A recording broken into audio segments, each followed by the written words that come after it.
Hello friend, I am doctor Harshad Rawal MD homeopaths और मेरी channel में आपका स्वागत है। मित्रों, आज हम देखेंगे सोराइसिस जो डिजीज़ के हम श्रृंखला में आज जो सोराइसिस हमारा नेल टाइप ऑफ सोराइसिस के बारे में हम आपको बताएंगे। तो ये नेल टाइप ऑफ सोराइसिस क्या है, इसका क्या कॉज है, क्या साइन एंड सिम्टम है, इससे क्या कॉम्प्लिकेशंस हो सकता है और होम्योपैथिक के मेडिसिन के बारे में मित्रों बताएंगे। मित्रों, ये जो हमारा शरीर है तो जब रोग की प्रतिक्रिया करता है तो इसकी इफ़ेक्ट शरीर में अलग अलग होती है। मैंने अगले वीडियो में भी बताया है, उसकी लिंक मेरा डिस्क्रिप्शन में है कि जो सोराइसिस डिजीज़ है ये मेनली साइकोसोमेटिक डिजीज़ है।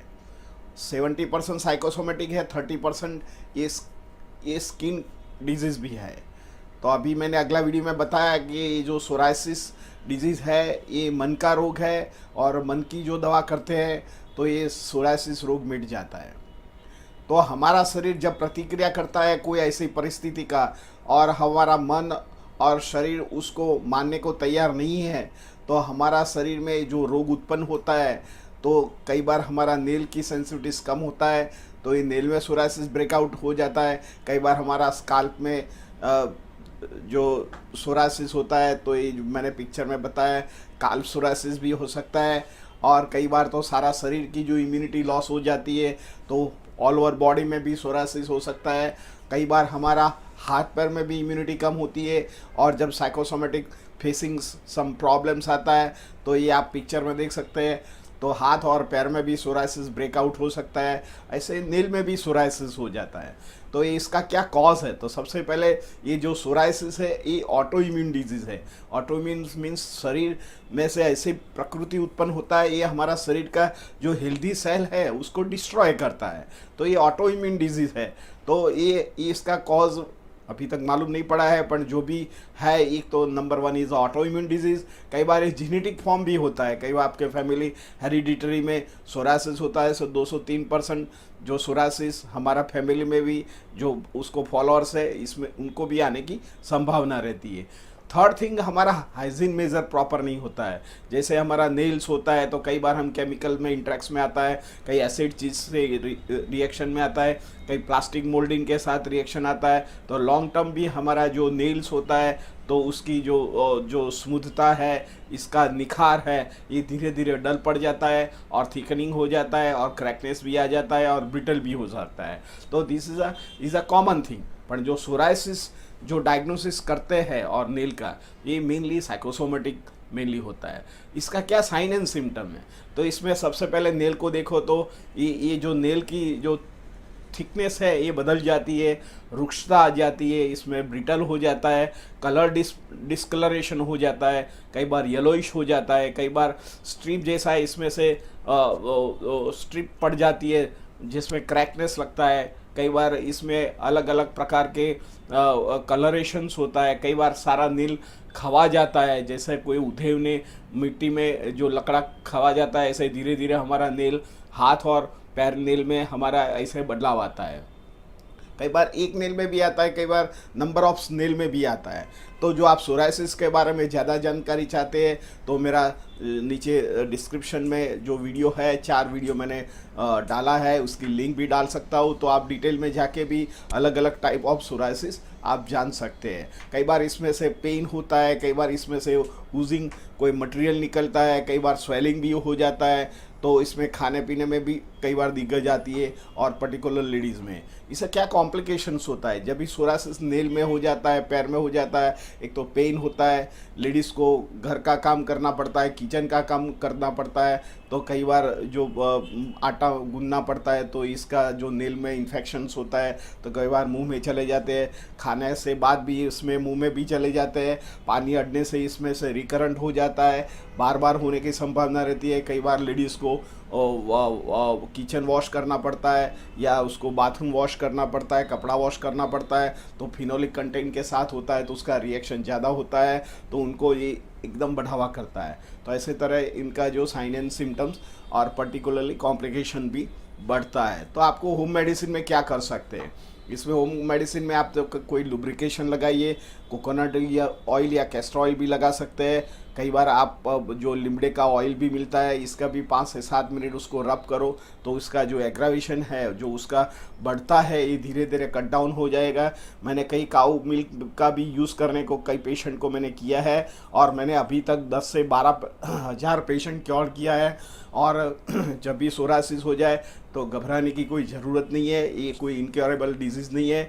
होम्योपैथिक में शॉर्ट क्योरेबल हो जाता है और आपको होम्योपैथिक से धीरज से दवा लेना पड़ता है। ये दवा मिनिमम आपको 1 से 3 साल तक लेना पड़ता है, तो ही जाके ये सोरासिस तुम्हारा स्किन का जो नॉर्मलाइजेशन है, ब्यूटिफिकेशन है और स्किन कलरेशन जो डिस्कलरेशन हो गया है नॉर्मल सी प्राप्त कर सकता है।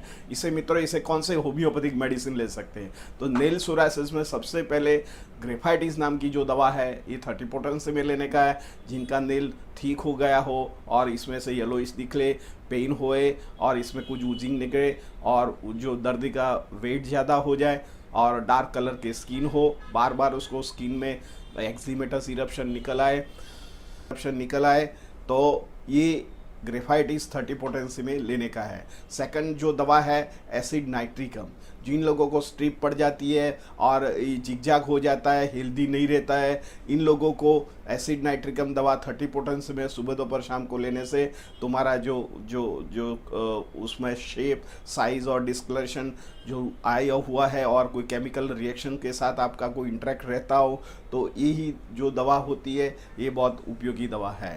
थर्ड नंबर की शेपिया मेडिसिन है। जो लेडीज़ को घर काम करना पड़ता है और फिनोलिक कंटेंट के साथ काम करना पड़ता है तो उन लोगों को जो नेल में येलोइश हो जाए और दबाने से पेन हो जाए, जो उनका इन्फेक्शंस है ये नेल के नीचे है, बाहर दिखाई नहीं दे रहता है, और तब वो सेपिया 30 पोटेंसी में लेना चाहिए। और सेपिया इज़ अद्भुत मेडिसिन। कई बार सेपिया से एग्रावेशन आता है तो घबराने की ज़रूरत नहीं है। आप थोड़ा टेम्परेरी होम्योपैथ दवा लो, थोड़ा सिम्टम बाहर आता है तो वेट फॉर 10 डेज, फिर से दवा चालू करो तो फिर से एग्रावेशन की जो इंटेंसिटी होती है कम हो जाएगा और धीरे धीरे जो नेल के नीचे सोरासिस है, येलोपन है या इन्फेक्शंस है तो ये चला जाता है। मित्रों आगे की जो दवा है सल्फर होम्योपैथिक में एंटी सोरिक मेडिसिन बताया जाता है, जो स्किन का हेल्दीपन और स्किन की ब्यूटिफिकेशन, स्किन की रुक्षता आई हुई हो और स्किन में जो ड्राइनेस आई हुई है उसको प्रिवेंट करता है। और स्किन में जो भी कोई भी इन्फेक्शन हो, ये इवन दो एक्यूट इन्फेक्शन हो, इवन दो एलर्जिक डर्मेटाइटिस हो, एक्जिमेटस डर्मेटाइटिस हो, या कई बार आपको सीरस निकल आया हो या कोई गड़ गुमड़ आया हो, तो होम्योपैथिक में एक्यूट स्टेज में सोरासिस, ये नेल सोरासिस में भी काम करता है तो उसको 30 पोटेंसी में लेने का है, सुबह दोपहर शाम को लेने का है। मित्रों जो आपको एक्सटर्नल लगाने का है तो पेट्रोलियम जेल होम्योपैथिक स्टोर में से आप लगा के उसका जेल SBL कंपनी का, अच्छी कोई कंपनी का यूज़ कीजिए और सुबह दोपहर शाम को लगाइए।